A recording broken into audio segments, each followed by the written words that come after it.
last attempt. If we can't do it this time, we're probably going to cut our losses. There's a little bit of a storm going on over here right now, so I think that might be affecting everything.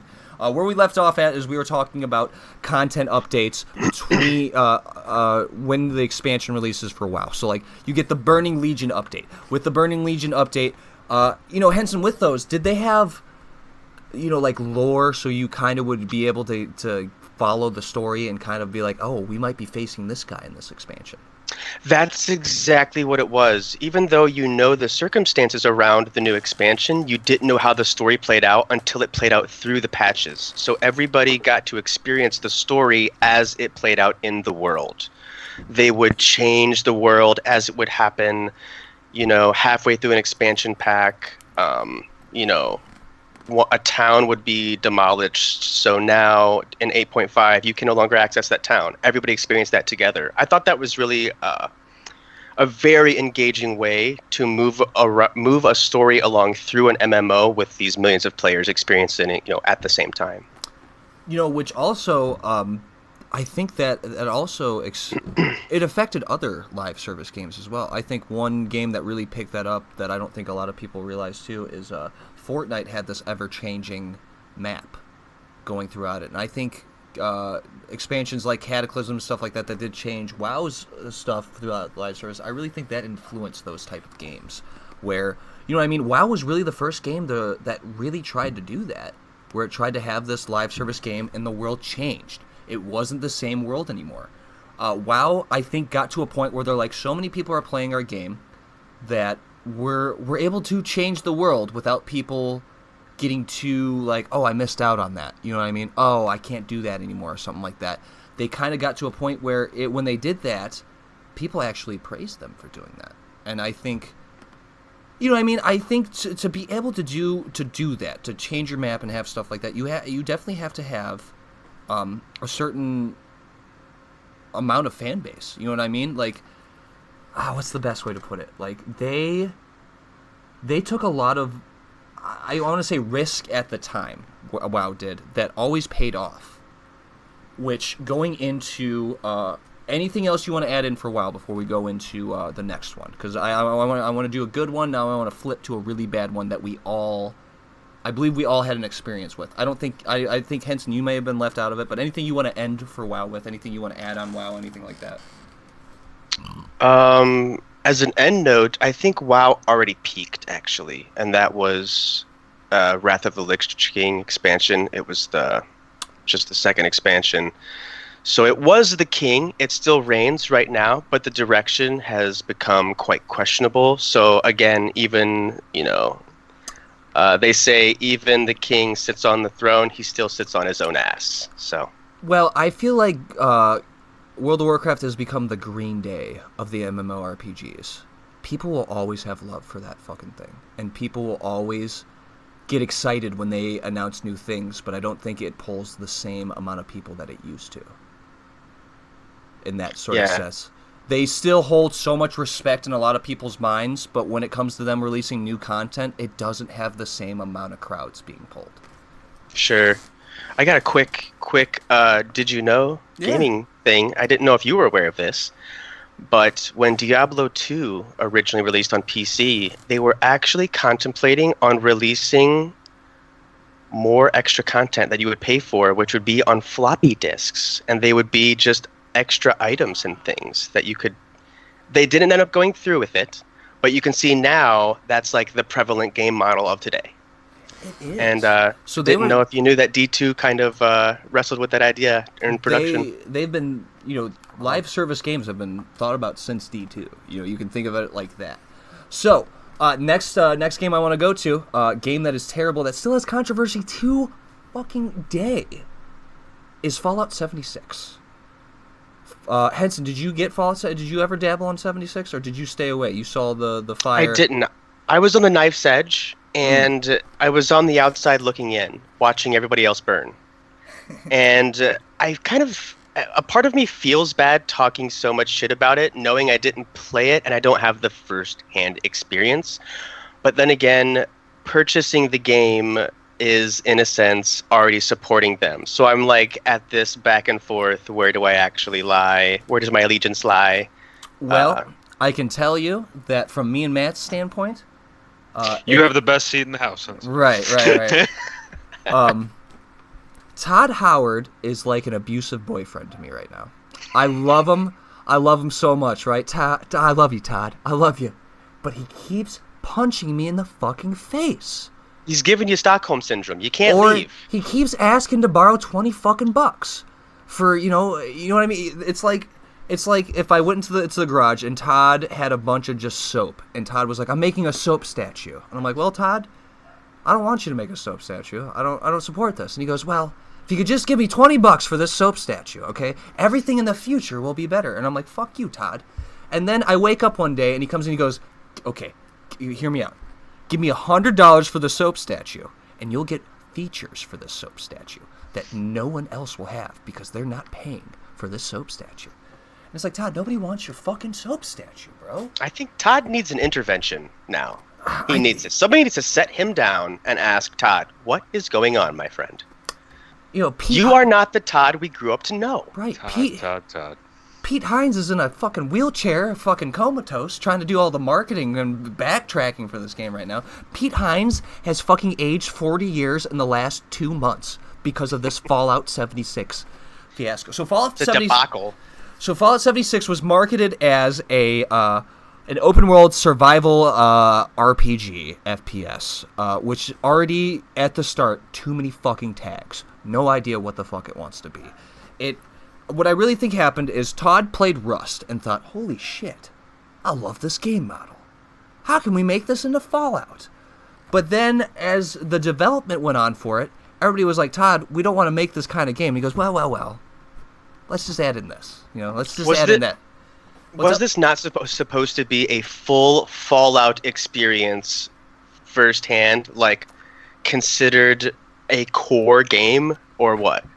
Just with online features, or with how it goes now, they never said full Fallout experience. You know what I mean? They never said, "Hey, this is the next in the lore and all of that." But they presented it like it was a new Fallout game. You know what I mean? They had the hype of it. You know what I mean? When they came out and they said Fallout 76, fucking cry. Clap on the field, monkeys. You know what I mean? 4 times the detail. I do remember asking you while you were playing it, I said, does it feel like a core game or a spin-off game? And you had trouble even answering the question because you didn't know. So now that I've really sat down and thought about it, so take a Fallout game, right? Take Fallout 3, all right? That's an easy one to do it. Now take all the NPCs and dialogue out of it, okay? What do you have? Right. You have half a game. This is so I remember when it was announced and we knew the circumstances behind the game model, and we were even questioning if it made sense or not at first. I think it was that one thing that you just said, no human NPCs, and we thought, why isn't this squaring right when thinking about it? Why isn't this clicking? It seemed like there was some incredibly distant disconnect between the game concepts and what we knew Fallout to be in itself. So I remember you and I specifically being somewhat suspicious of it even before it was launched. Yes. Real quick, we have a comment from Fishing for Thoughts. And Fishing for Thoughts says, "The guy on the bottom left looks like Great Value brand Jack Black." I think that's Matt. That's awesome. Jablinski Games. Great way to save money. Thank you, Matt. Yeah, right? We have Jack Black on the show tonight. How you doing, Jack? I know your 50th birthday was just up a little bit ago. Oh, this is young Jack Black. You didn't see the time machine though. That was before you logged on. Pick of Destiny 2. Yeah, this is 1990s Jack Black. This is before Nacho Libre Jack Black. I think that's what we really want to. So Matt, what was your thoughts on the hype of Fallout 76? We'll go through this one pretty quickly because we both know it's shit. Were you excited for Fallout 76 when it was first? Dude, since I started playing Fallout at 3, then got all those DLCs. Like literally didn't miss out on a DLC for Fallout up until Fallout 76, and dude, I was just so excited, and it was just such a letdown from so many standpoints.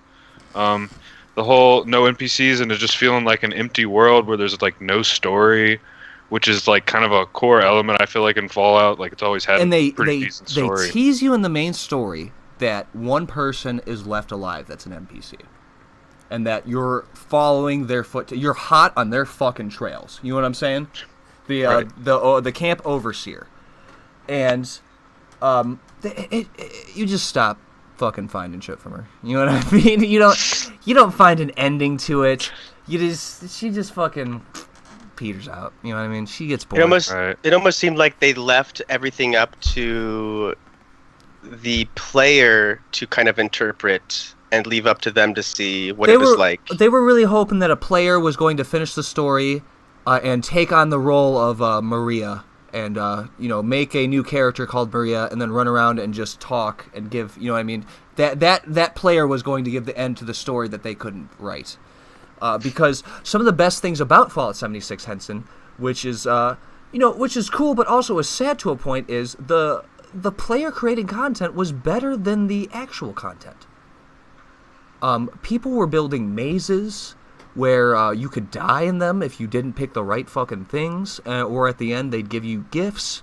They started to do these vendor sell things where basically people became more friendlier because they wanted their shit to sell, and they would actually have sales pitches to give you. Some people would lock me into their homes and put a shotgun up to my head and tell me if I didn't buy something from them that they'd kill me. And then I go into their vending machine and everything would be one cap. So I'd realize that this has all been a big fucking joke to them. And it was I had more fun with the community than I did the game. Which, what that kind of says is you've made a great foundation, but a shitty fucking game. You can make a good foundation where people can have fun playing with, but that's beta, bro. That's beta. Where people are just playing around in it.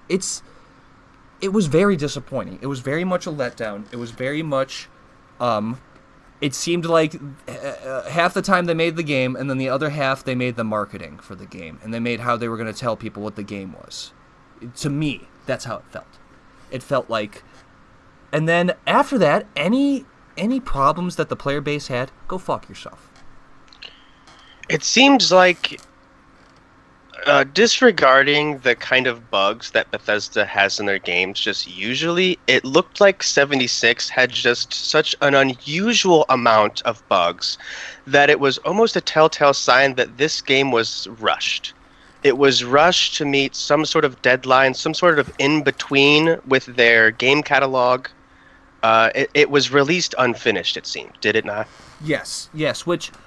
some people say, oh, that's with Bethesda games. Every Bethesda game is coming with bugs and stuff like that. There is a 3-hour documentary on YouTube that you can find of every single bug that this one person had in a single playthrough, which is, to note that it's over 3 hours should give you a little bit of a hint that this is the worst Fallout they've come out with, or the worst Bethesda game they've come out with for bugs.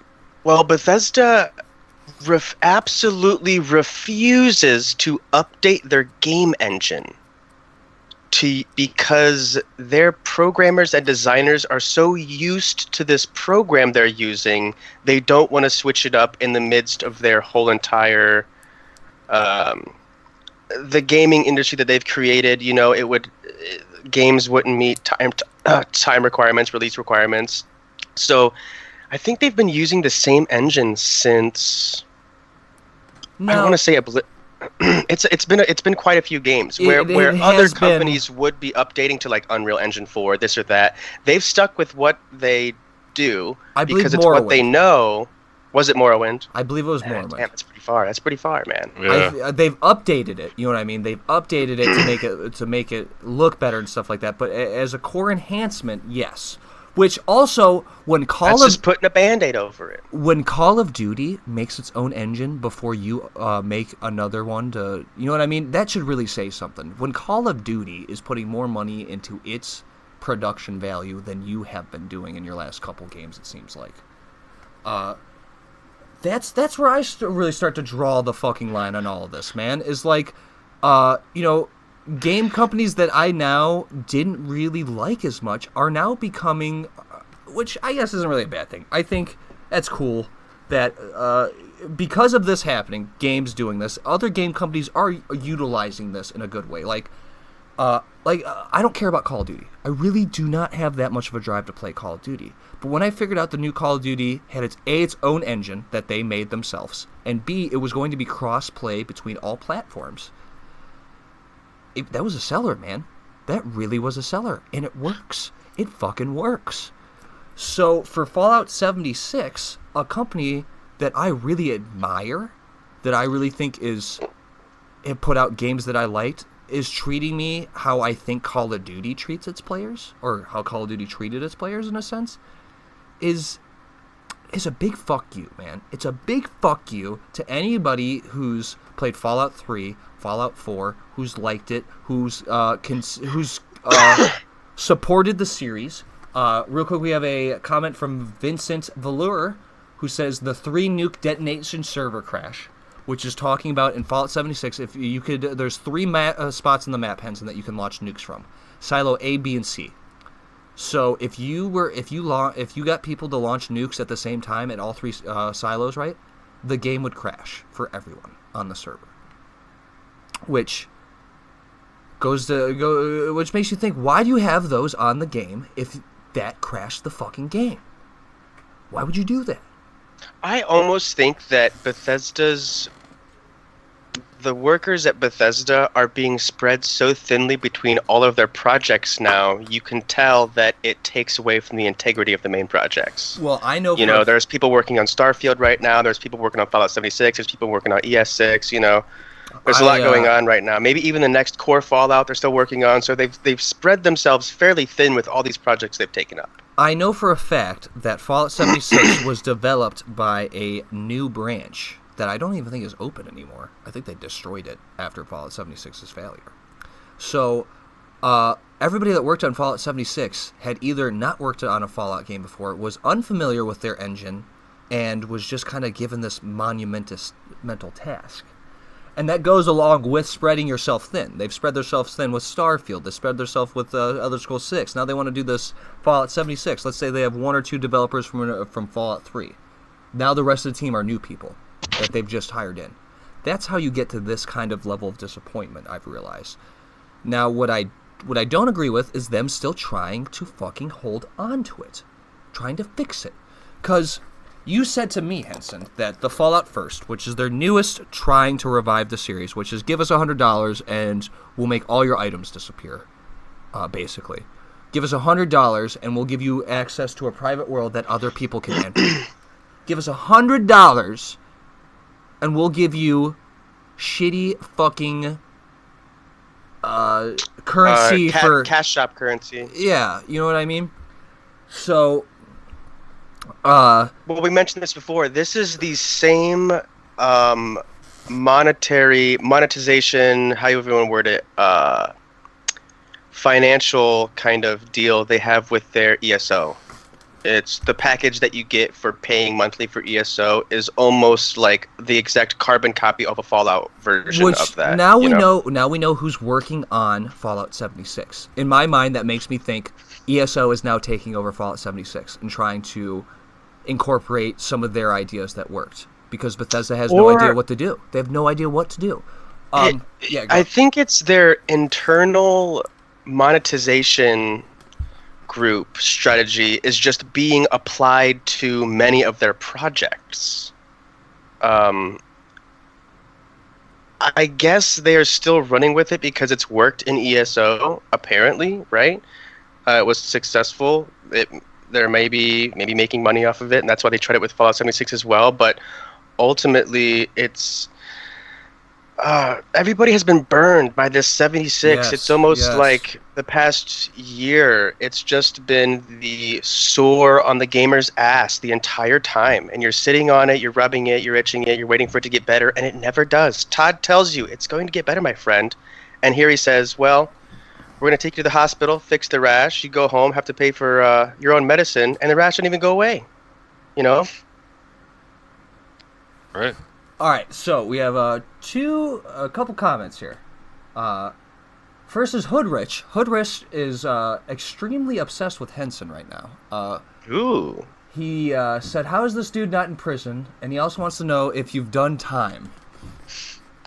How am I not in prison? Well, I'm a good person. Yeah.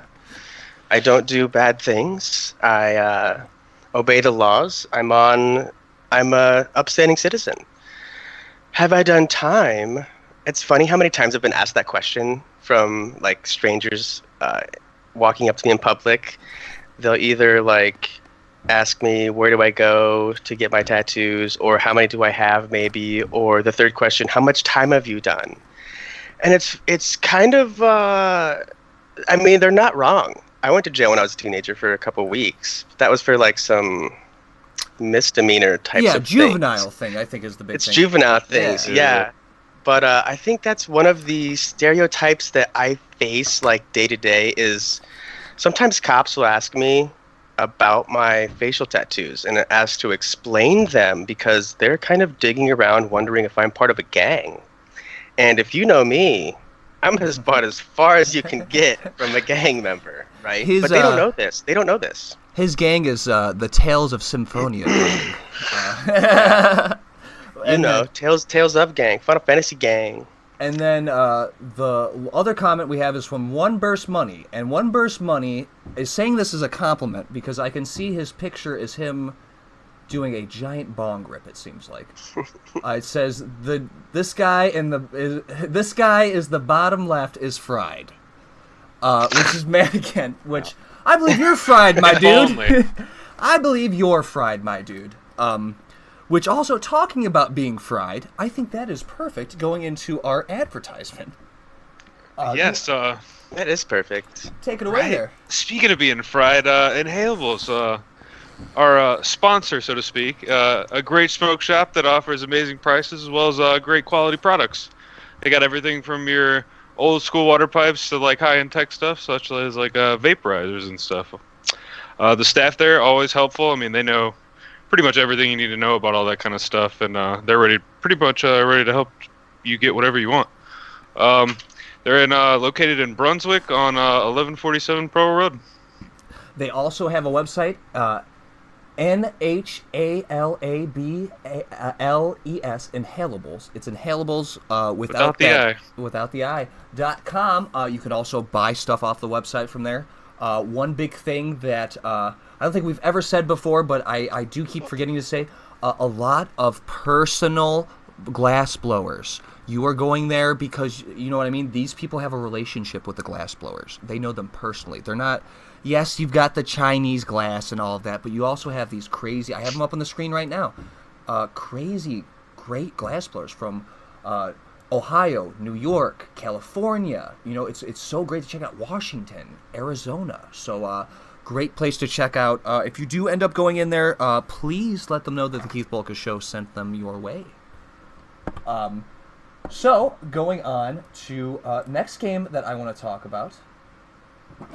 Which, real quick, Seda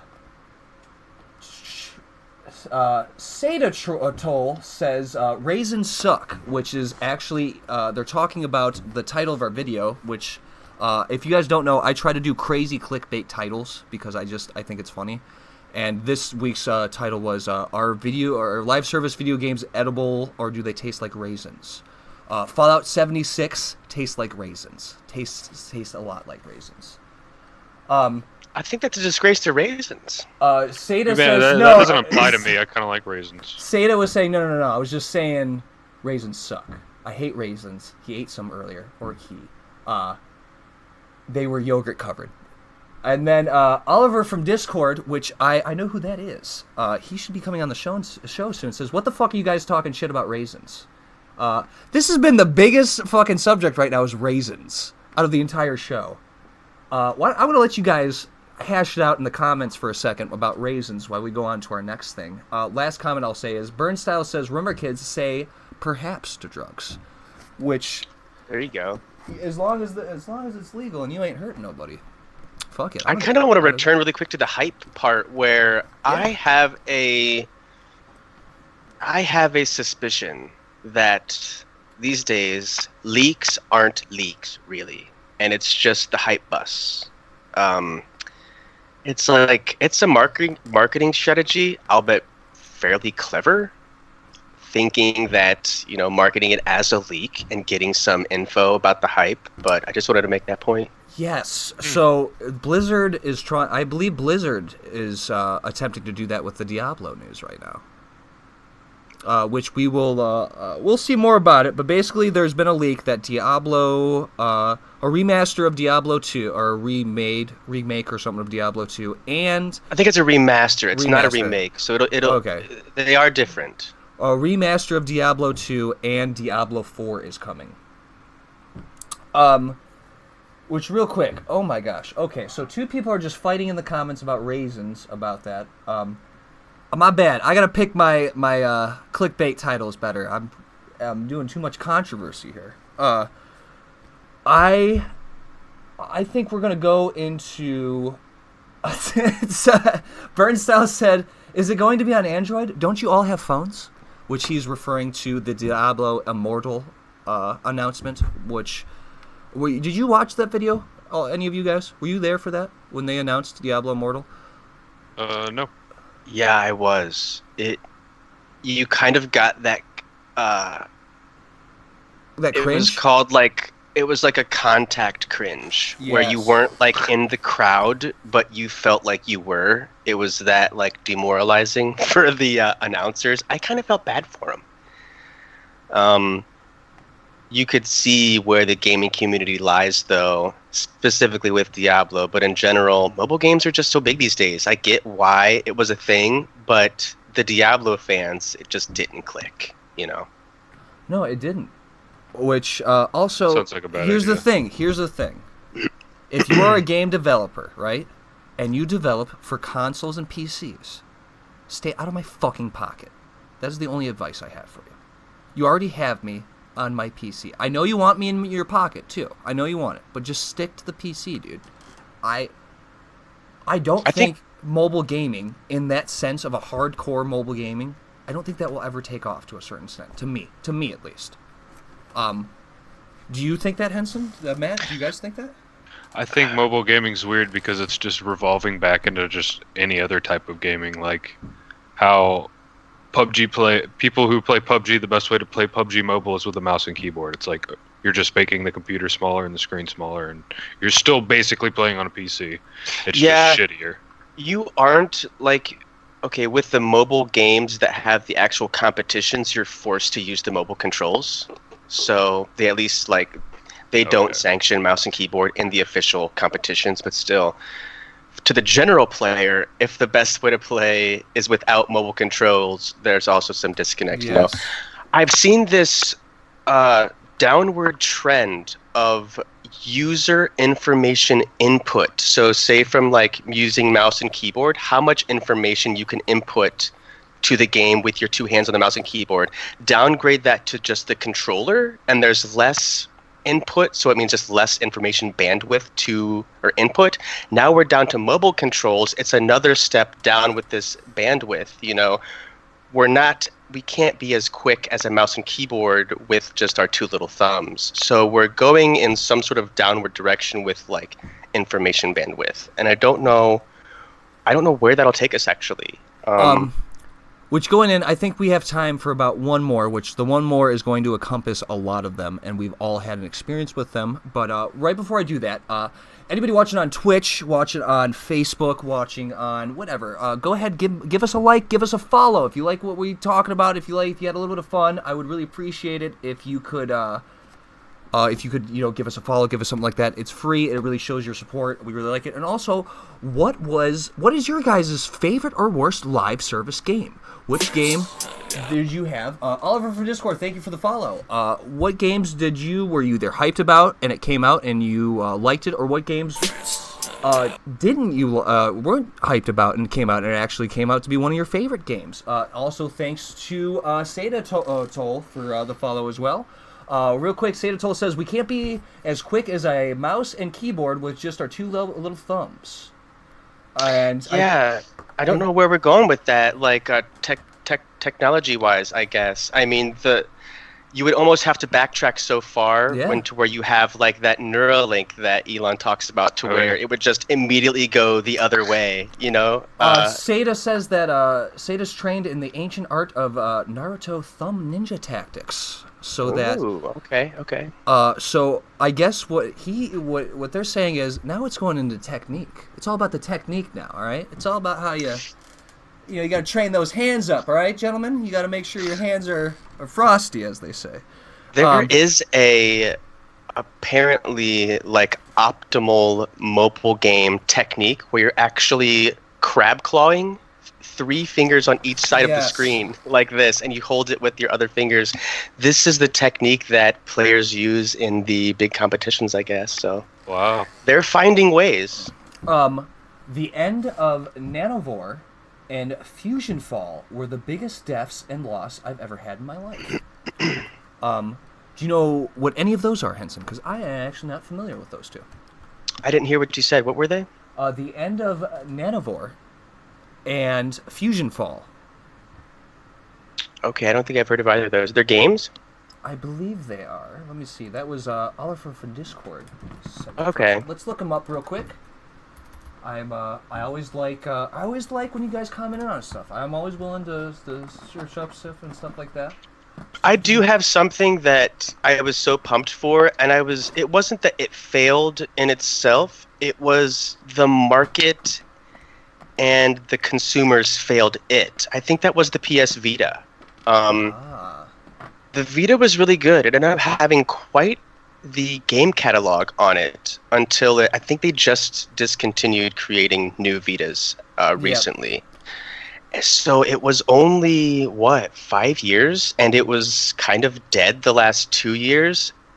It fell into the cycle where it wasn't extremely popular or marketed and became popular. So game companies didn't want to create these big games for a kind of unpopular system, and in turn made the Vita less popular for not having these good games on it. So it was like this symbiotic relationship of fucking screwing itself over, where it ended up being they cut manufacturing probably 5 years after it was released. If you've ever had a Vita and something broke on it, good fucking luck. See you later. That shit's broken forever. You can't get shit. So Oliver says that all the Free Realms was another one. He said they were all failed MMOs that were made for 12 Free Realms. I did play Free Realms. Burnt Style said Vita is amazing for remote play, though, which, I did like doing my remote play on the Vita. If you had an internet connection that worked, dude, I had crappy internet connection, and I thought remote play was the worst program thing of all time until I figured out it was just an internet connection. Nowadays, with the remote play, you can actually see that in the Steam Link app for iOS and Android and stuff like that. Now with iOS 13, you can connect a controller to your phone, and you can actually basically do what you could do with remote play on a PS4 with your phone now with Steam. And it works pretty good, man. It's actually not bad. Which also, Aaron Datarian said he's about to do comedy at the Corkscrew. So anybody that is right next to the Corkscrew in Medina, whip that bitch around, pull into the Corkscrew, and get in there and tell him to come back onto the Keith Bolka show. Aaron's great. Good guy. He's a great guy. I love Aaron. Funny man. Also, Sadatol says, one of Keith's cats was just playing with the other cat's tail, and honestly, that's the content I'm here for. Hey, one day I will out-content my cats. That is the goal. That is the goal. So, last thing we want to talk about here, going into our final topic, which, like I said, any live games you guys have that you want to tell us about that was shitty or actually was fun, that you don't mind buying, supporting. I would love to hear about it. Seda says, I'm sorry, Keith, it was a joke. You're wonderful. You're the Midwestist, after all. Which, yes, if you don't know, I am Keith Bolka. I am the Midwestist. That is the title that I took. They gave it to me. I appreciate that. I want to make a point about these live service games that I've seen. I don't think companies should be able to get away with releasing a shitty game with it still becoming a fairly good game a few years later and nobody talking about, where it failed, game companies shouldn't be getting away with this. This is some sort of business model that we're supporting, like, oh, don't worry, it's early access. It'll be better in a few years. This is not the direction we should be going as consumers, You don't buy a novel and expect for it to be finished a year after you buy it.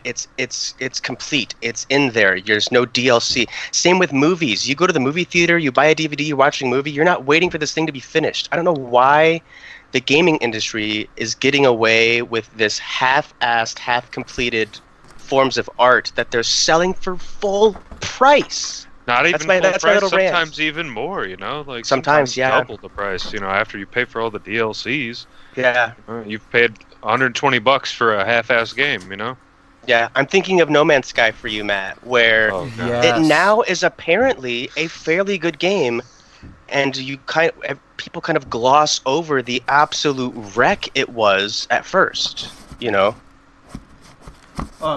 Real quick, before we go into that, Elder Scrolls Online was a big disappointment for me. I actually forgot about that one. That one did come back, though. That one did come back, and it still does have a concurrent player base, and it is actually still surviving. I know, Henson, you were playing it for a little bit. Yeah, I was. Same thing with Final Fantasy XIV, where they had to actually redo it and call it A Realm Reborn. I think they swallowed their pride and admitted they released this product that wasn't fun, though. They were humble enough to acknowledge that they did fail and rebuild the game from the ground up, and it now offers a fairly good MMO experience. I think these examples are a little bit different than they get away with this early access tag now, the title. I mean, Fortnite is still considered early access. I don't know if you guys still know that. Yes. But, it's Chapter 2 of early access. Yeah, I don't understand the gaming industry these days. Maybe I'm actually already getting too old for for the video game. It's passing me by that quickly. Sadatol says, Keith, what is on your chair? I'm confused. I showed it to you guys. It's lumbar support that I got from a Micro Center for $2. I don't know if it actually support my lumbar. It was $2 and it looked cool in a bin, so that's why I got it. I think Matt was there. I was. Matt and the CEO, he was there with the CEO of Alaskan Hacksaw, the real Alaskan Hacksaw LLC. Me and the CEO both saw it.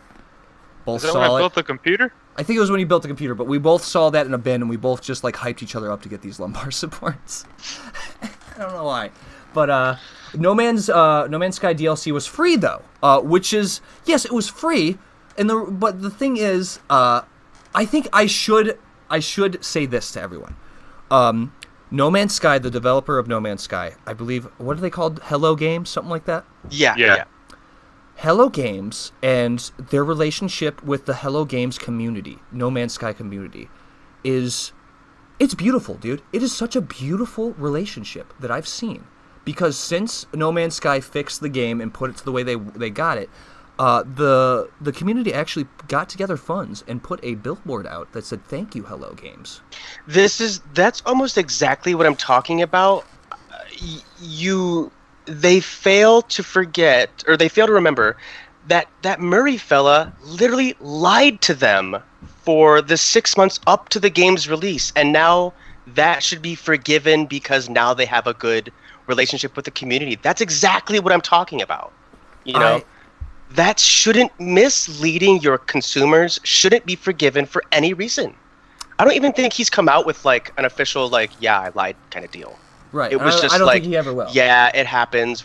So that's why some people will look at Hello Games and see how they are now and forget what they were that got them to what they are now. That's true. It was that unimaginable scale of misleading that got their game to the popularity it was, that then helped them transition from that to a fairly good game right now then, Matt, right?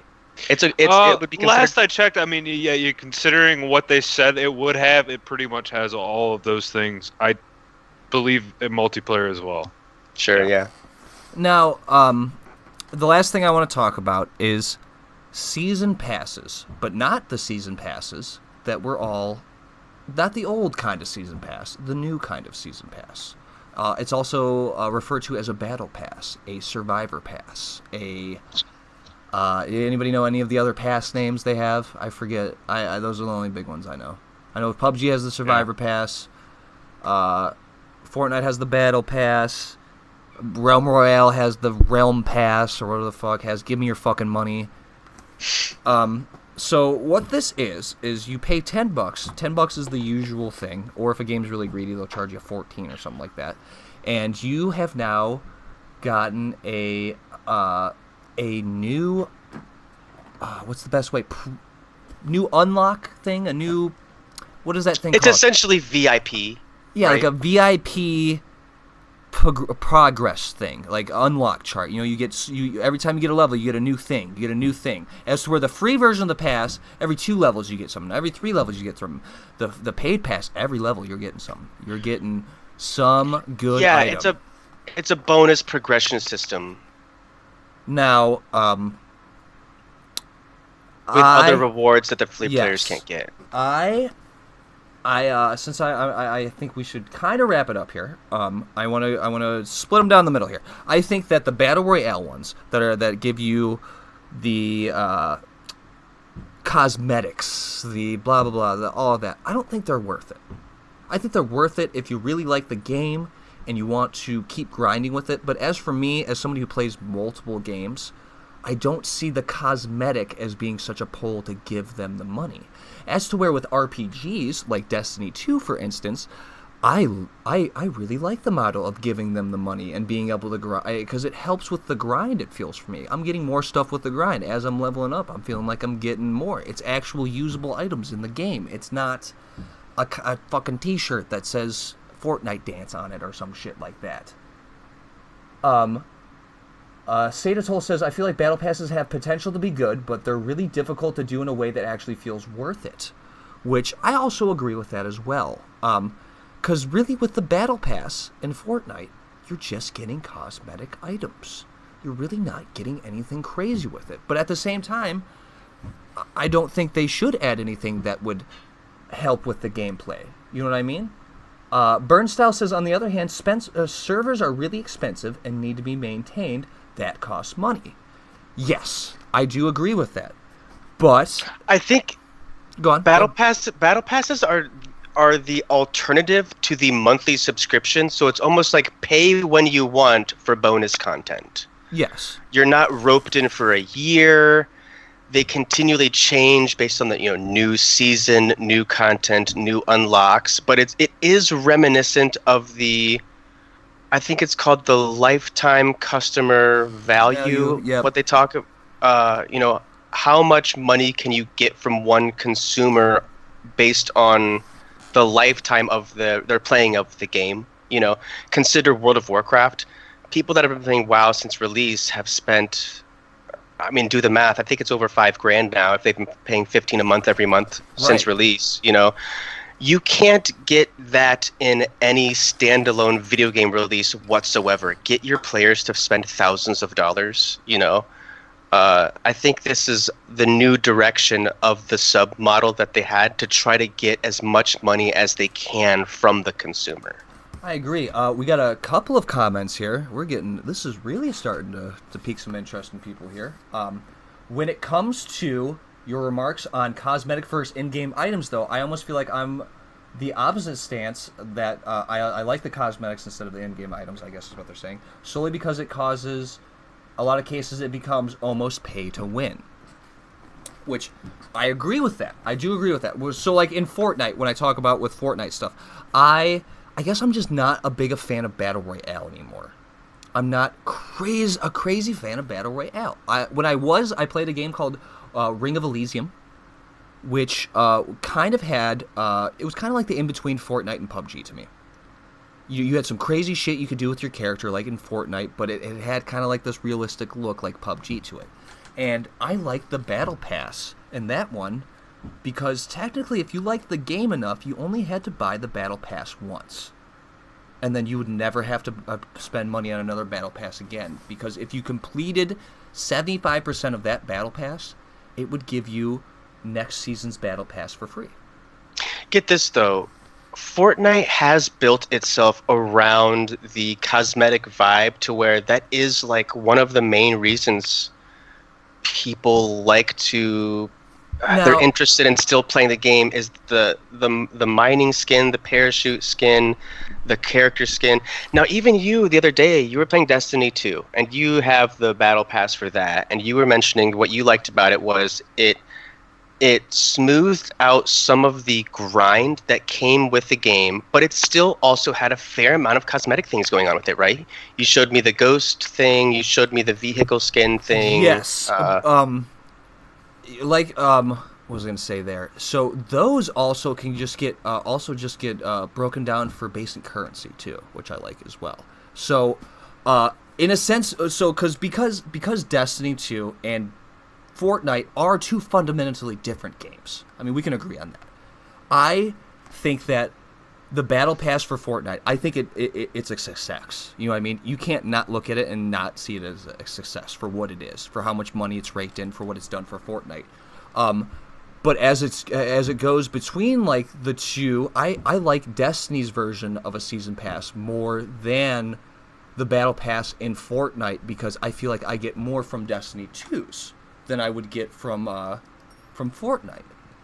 But I think that's just because of where I'm at with where I'm playing games. I'm in an RPG sense. I'm not in a battle royale sense. Back when I played Ring of Elysium, and Matt can even attest to this too. Me and Matt were so excited to get those new characters at the end of the battle pass. Do you remember that? The exosuit armor guy and all that? Dude, that's all I thought about in that stuff, was getting that stuff. So I do know the allure to it. But now that I have found this Destiny 2 battle pass and how they do it, I think that's my favorite one. I think is the main point I'm trying to get across. Out of all the battle passes there is, the Destiny 2 version is the one I want to support the most. You know, Fortnite has built their systems so well-rounded with the aesthetic vibe that if you're like a fairly competent player and you actually get killed by a person who has no skin, called a no skin, it's rubbing salt in the wound afterwards even. That's how important the aesthetics are in Fortnite. Real quick, guys, a couple more comments. Let's get these comments out of the way. Let's say our last things about season passes, and let's get the F out of here and play some Modern Warfare and play some WoW, right? Oliver from Discord says, I think in a game like Fortnite, the cosmetics are watered down because a season's worth of skins are $10. In a game like CS:GO, you are driven to play a lot more for something something the same in concept, and Steam gets much less money from those sales. So, that's another thing. Counter-Strike. Counter-Strike is same goal, but a different execution of how they're trying to do it. You know what I mean? They have the loot boxes and the stuff like that. Sadatol says, I've never been really into battle royales personally. I've only played when I have because it's sometimes the only way to play with certain friends. Yes, I think everybody's been there when they're like, yeah, I played a battle royale because my one friend, that's the only game he plays, and I wanted to play with him. I think that's how I got into PUBG, was I was trying to play with the CEO of the Real Alaskan Hacksaw LLC, and that's all he fucking played, so I had to get it if I wanted to play with him, you know what I mean? I think that's also a huge thing into it, too, is if your friend gets hooked on a game, they'll try to get the other friends hooked onto the game as well. Sadatol also says, where I feel like Fortnite's Battle Pass being cosmetic-based really comes back to its target consumer base, which is mostly children who are more easily drawn in by visuals and get really caught up in those silly aspects rather than the gameplay itself. I believe in that, but I also think that they do try to strike a balance between the two, which is... have that cool stuff for the kids to do, but they also try to do the John Wick and the stuff like that. They also try to put in those skins that everybody's gonna love, not just children are gonna love. You know what I mean? I think that one skin, that John Wick, is like a huge kid thing, though. It's funny that you mentioned it. I believe that kids too. Kids love John Wick, but I also think that just men in general love John Wick. I think anybody, I remember when John Wick 3 came out. I'm 26 years old, and everybody around me and my group of friends could not stop talking about fucking John Wick and how great John Wick was. So even if it wasn't necessarily, I guess, designed to be at an older audience, I think it was designed to hit everybody instead of just kids. I think that a lot of their cosmetic skins are aimed for just children. See, I think there's definitely a difference, though, between enjoying the John Wick movies and wanting to be John Wick in Fortnite. You know? Like... True. I'm just saying, out of all the skins, that John Wick one did pique my interest. I was like, okay, that was pretty cool. It was pretty cool. I'd want to be John Wick. Maybe I'm just 12. You know what I mean? Maybe that's my mindset. Burnt Style says, am I the only one who's never played a Battle Royale game? I feel like I'm the real winner here. And Oliver from Discord pressed F to pay his respects. So let's start with Matt. Matt, what's last things to say about Battle Passes, stuff like that? Honestly, I, as soon as DLCs became a thing, I started to hate it and anything with season passes, because it's just like I miss the days where I bought a game, it came out, and that was it. Like, the finished product is there. If there was problems, maybe they, like a patch, like patch a few bugs or something like that, but like that was it.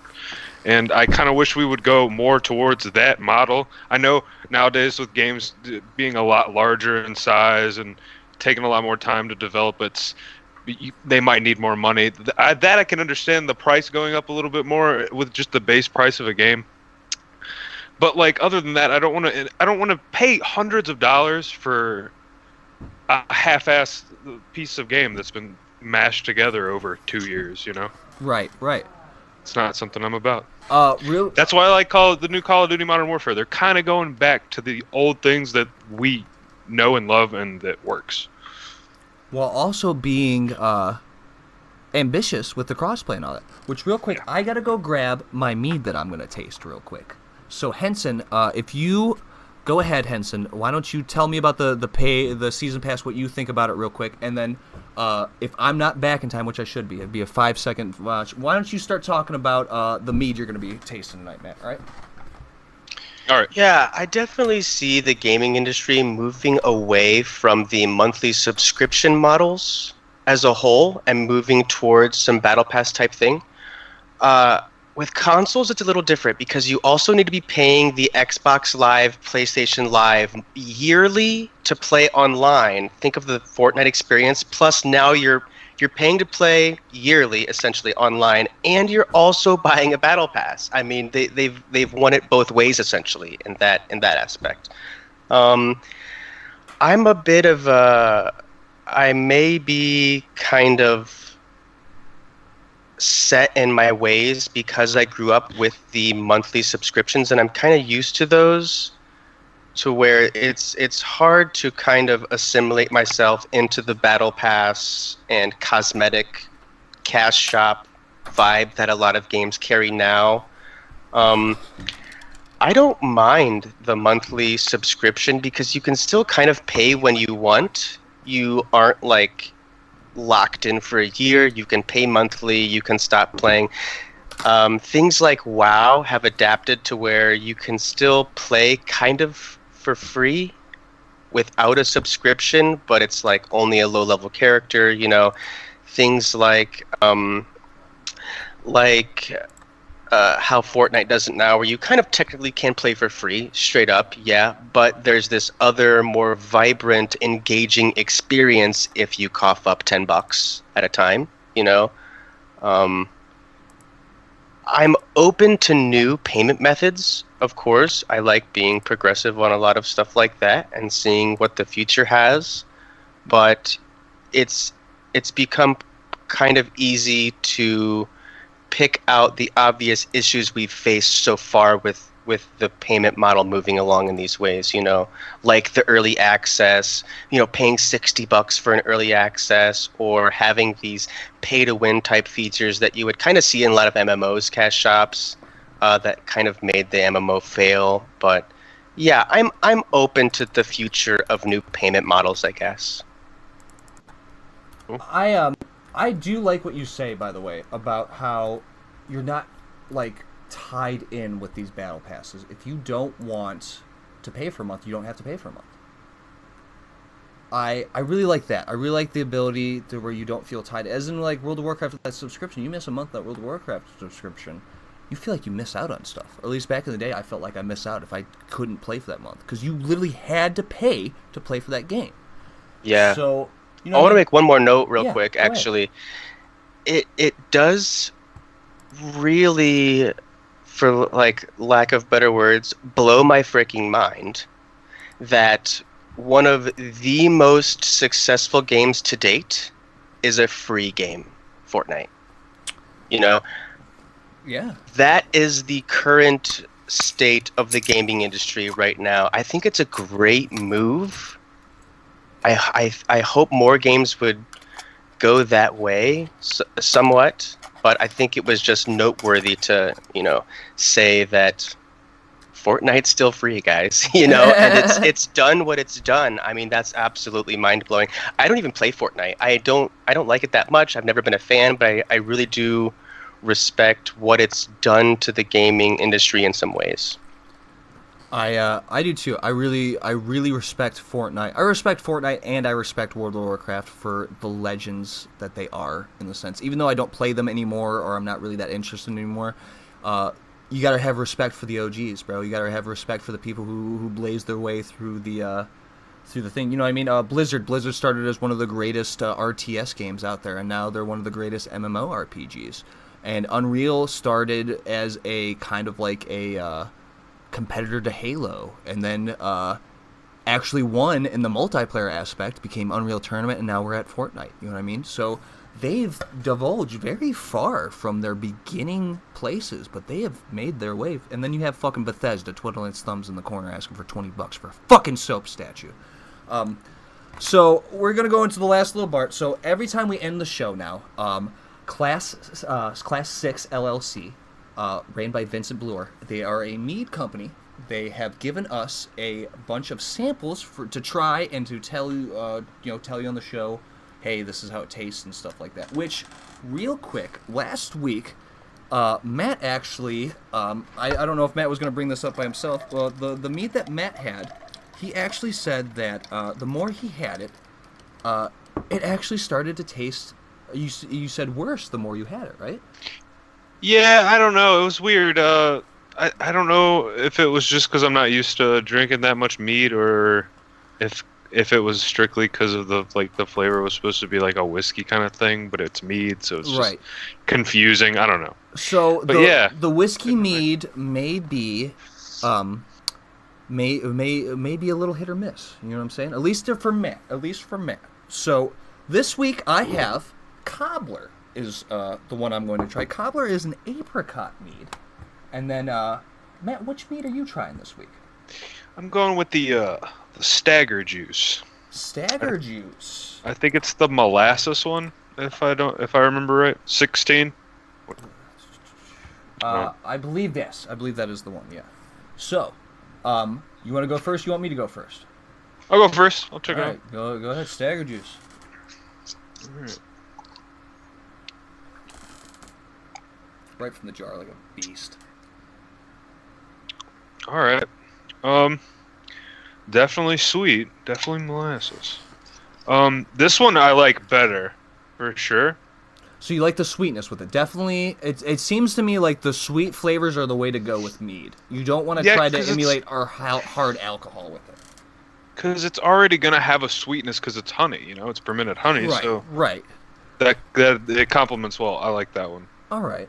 Well, hey, you know what? I'm thinking that, somebody's gonna taste the sweet one and be like, this is terrible, and then they're gonna go for the whiskey one and be like, this is the best one. That's what I'm trying to say. Opinions are like assholes. Everyone has one. Exactly. So just because the whiskey, Matt may not like the whiskey one, that might mean that you'll love it. You know what I mean?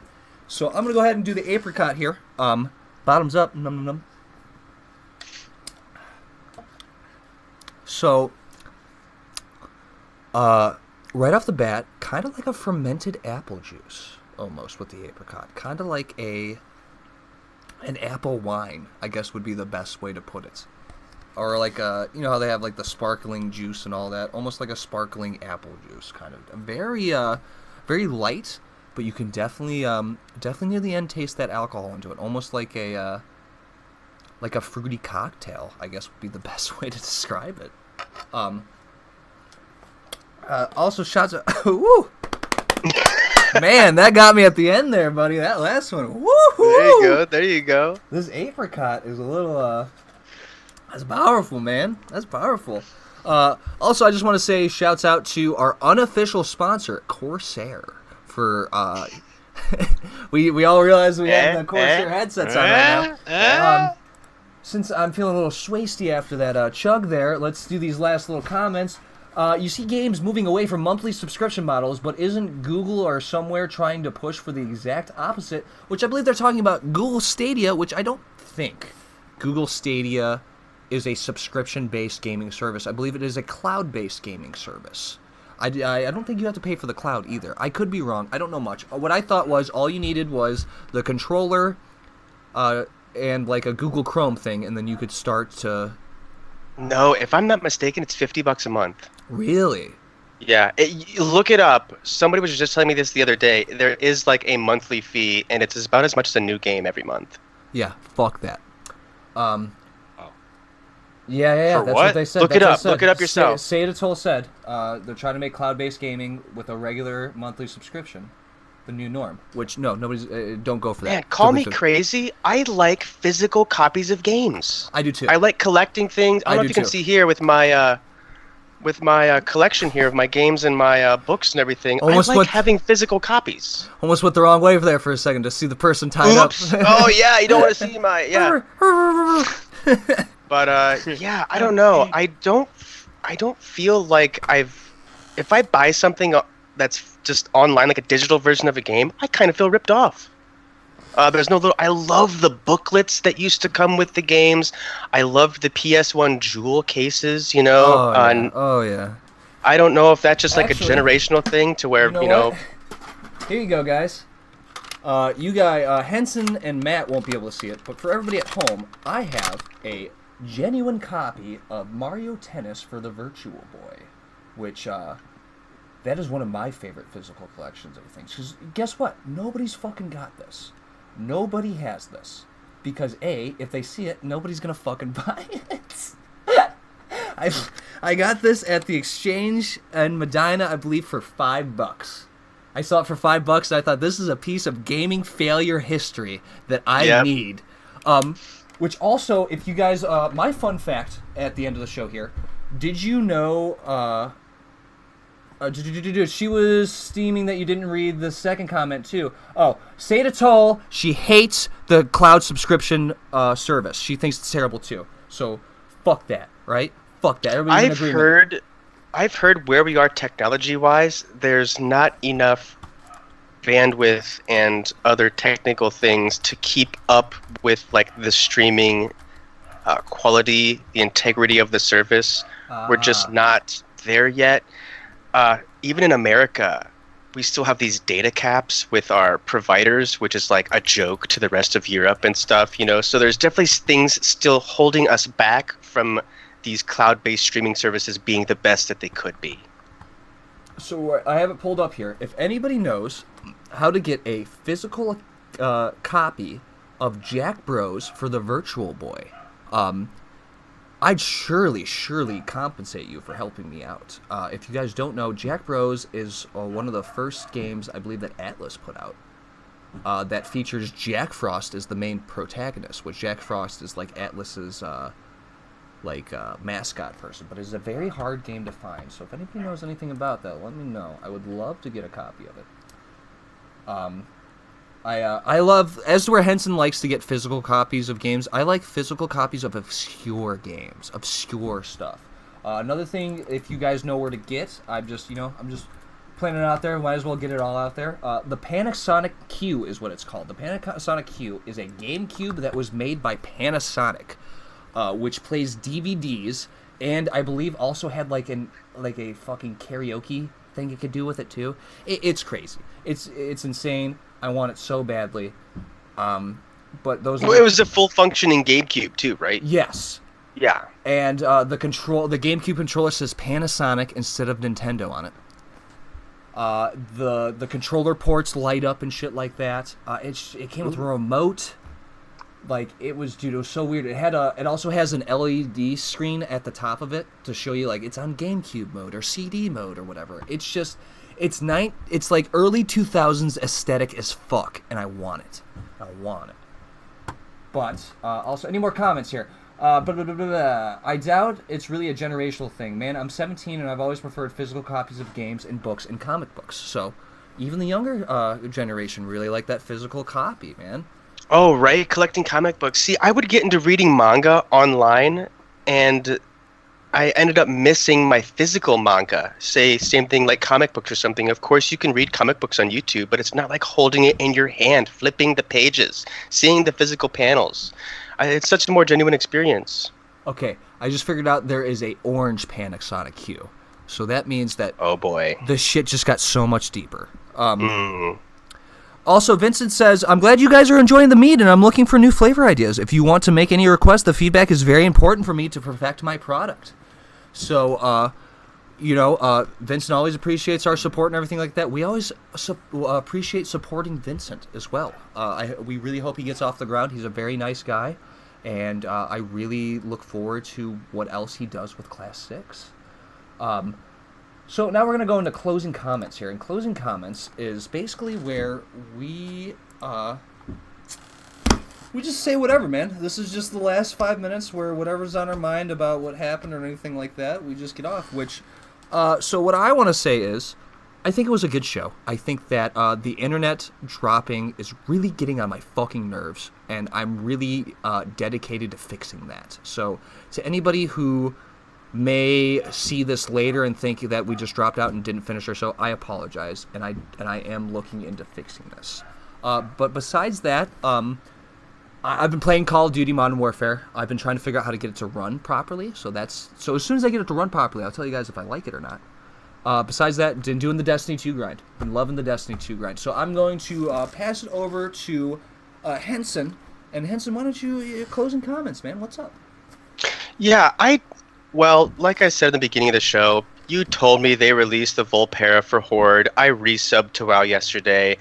I still don't mind the monthly subs, specifically talking about WoW, just reflecting the sheer amount of content and quality content for the most part that's available to you for however long you want to play. I mean, $15 a month, you could play a few hours every single day, and it feels like it's worth it still.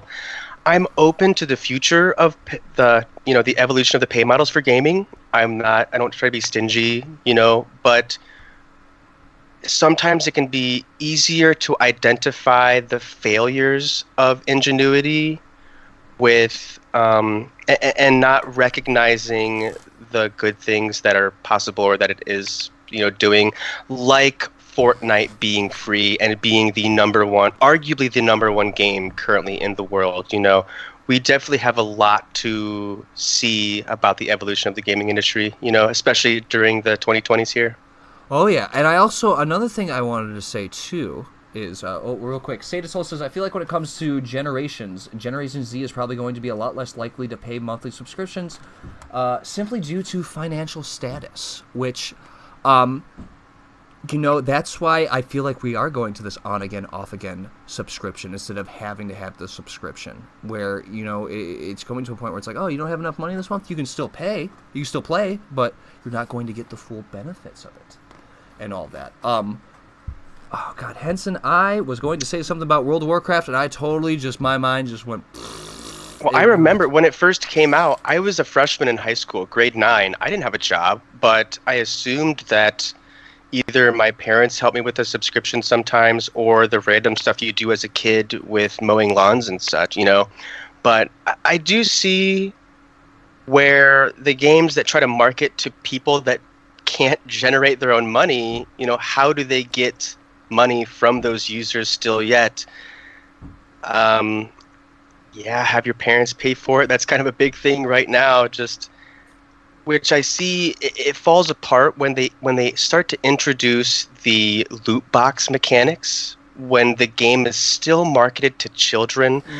I think it was just earlier this week, some European Parliament was really urging, or people were urging the Parliament to really look at loot boxes and define it as gambling, and subsequently see how you can or cannot then market it to children still. Matt, Surprise mechanics. Matt, what do you think? Right. Do you think that loot boxes should be considered gambling? Going into your closing comments, we'll start off with that.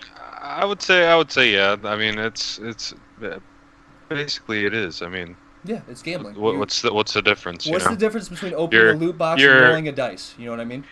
Exactly. You're putting money towards something that has a chance involved. With the dice, you at least know what number you might get.